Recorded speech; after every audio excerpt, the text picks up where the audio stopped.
On considère ici un dipôle AB qui peut être constitué d'un seul module ou de n modules, avec ici par exemple n qui vaut 3.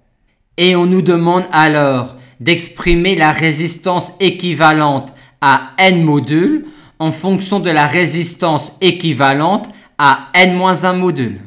On souhaite donc déterminer la résistance équivalente à ce dipôle-là. Or, on a ici le même dipôle, mais constitué de n-1 modules. Et ce dipôle-là est donc équivalent à cette résistance-là. Et donc, ce dipôle-là, constitué de n modules, est équivalent à ce dipôle-là.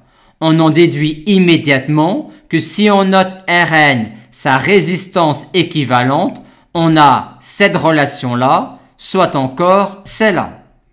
On va maintenant s'intéresser à ce qui se passe quand n tend vers l'infini.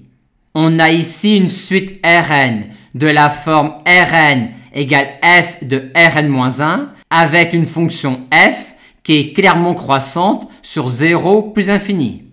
Et le premier terme de la suite Rn est la résistance équivalente à ce dipôle-là, et on trouve donc facilement que R1 égale 3/4 de R.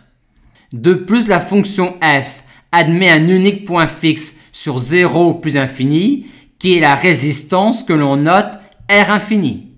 En posant alors pour intervalle j l'intervalle R infini plus infini, on a alors R1 qui appartient à l'intervalle j qui est stable par f, et f qui est croissante sur j.